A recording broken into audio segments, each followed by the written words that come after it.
अस्सलाम वालेकुम। अब्रार रशीद आपकी खिदमत में हाजिर है और आज मैं आपको 3 साला बच्चियों की एक कहानी सुनाऊंगा। कहानी सच्ची है, यानी ये वाकयात हैं दो। एक का मैं चश्मदीद गवाह हूँ, ऐनी शाहिद हूँ, और दूसरी का मैं ऐनी शाहिद तो नहीं, लेकिन वो चीज़ खबरों में आई है, जो ये बात खबरों में आई है। पहले शुरू करता हूँ।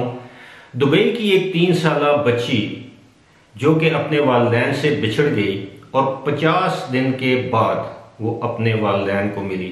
ये वाकया कैसे हुआ? 3 साला दुबई की एक बच्ची जिसका नाम गालिया बताया जाता है, वो अपने दादा दादी के साथ सऊदी अरब के शहर दमाम में गई, जबकि उसके वालिदैन यानी वालदा और वालिद दुबई में थे। वालदा ने 3 दिन के बाद बच्ची को मिलने सऊदी अरब के शहर दमाम जाना था, लेकिन सऊदी अरब के तमाम एयरपोर्ट्स को बंद कर दिया गया। ये मार्च के अवाइल की बात है। तो उसकी वालदा दुबई से सऊदी अरब नहीं जा सकी, जिसके बायस बच्ची दादा दादी के पास रुकने पर मजबूर हो गई और वालिदैन दुबई में बच्ची का इंतज़ार करते रह गए। बिलाखिर यूएई की हुकूमत ने सऊदी हुकूमत के साथ ये मामला उठाया। जाहिर बच्ची के वालिदैन परेशान थे बच्ची के बगैर। तो ये मामला जब उठाया गया तो सऊदी हुकूमत ने इसकी इजाज़त दे दी और खुसूसी इंतज़ामात किए गए, और गुज़श्ता रोज़ वो बच्ची 50 दिन के बाद वापस अपने वालिदैन के पास दुबई में पहुंच गई।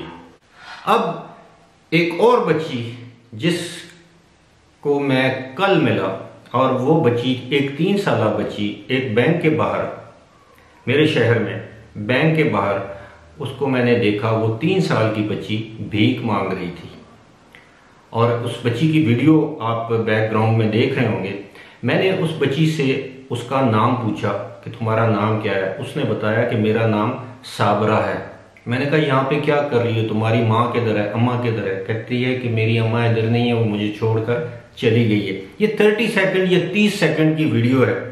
जब मैंने इस वीडियो को देखा तो वो बच्ची, ना उसने कोई मास्क पहना हुआ था, ना उसके पास कोई दस्ताने थे, उसके गले में एक बैग था, हाथ में एक छोटा सा पैकेट पकड़ा हुआ था, लेकिन वो पैसे मांग रही थी। अब इतनी छोटी सी बच्ची को किसने भीख मांगने पे लगाया? उसकी माँ, उसकी बाप या किसी और ने? लेकिन भीख मांगने से ज़्यादा जो मुझे अफसोस हुआ वो ये कि आजकल कोरोना वायरस की वबा फैली हुई है, और इस तरह अपनी छोटी छोटी बच्चियों को हम लोग उनकी ज़िंदगी, उनकी जान की परवाह किए बगैर सड़कों पर छोड़ देते हैं। कोरोना वायरस ना सही, वो किसी चलती गाड़ी की जद में आ सकती हैं, इस तरह के बच्चे आ सकते हैं, कुछ और हादसा वाकया हो सकता है। हम सबको मालूम है कि कसूर में छोटी सी ज़ैनब के साथ क्या हुआ। खुदा न ख्वास्ता 100 किस्म के हादसात वाकयात हो सकते हैं। जिस किस्म के मुआशरे में हम रहते हैं वहाँ पर दरिंदों की कमी नहीं है। तो मुझे ये सोचने पर इस चीज़ ने मजबूर किया कि एक तरफ दुबई या यूएई की हुकूमत, वहाँ के हुक्मरान, उनके दिल कितने नरम हैं कि वो एक 3 साल की बच्ची के लिए 50 दिन कोशिशें करते रहे, दूसरी हुकूमत से मुज़ाकरात किए और उसको खुसूसी तैयारे के ज़रिए या खुसूसी इंतज़ामात के ज़रिए सऊदी अरब से दुबई वापस लाए।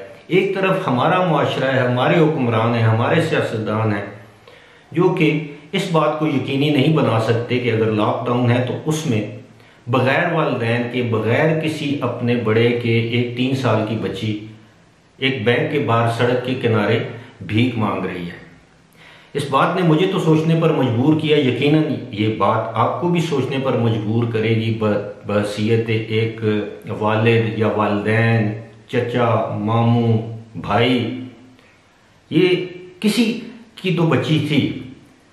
मुझे उम्मीद है मेरी इस जो अभी मैंने गुफ्तगू आपसे की है, आप ज़रूर सोचेंगे कि अगर हम अपने माशरे में मुस्बत तब्दीली लाना चाहते हैं तो उसके लिए ज़रूरी है कि सबसे पहले बतौर वालिदैन हम अपने रवैये अपने औलाद के हवाले से तब्दील करें। और जिस तरह हमें हमारा दीन सिखाता है कि औलाद की परवरिश किस तरह करनी चाहिए, तो वो हमें ज़रूर करनी चाहिए। ये हम पर फ़र्ज़ है, वरना ना सिर्फ ये मुआशरा, ना सिर्फ वो बच्चे, बल्कि हमारा अल्लाह भी हमें इस तरह की कोताहियों से माफ़ नहीं करेगा। फिलहाल इसी के साथ मुझे दीजिए इजाज़त। खुदा हाफिज़।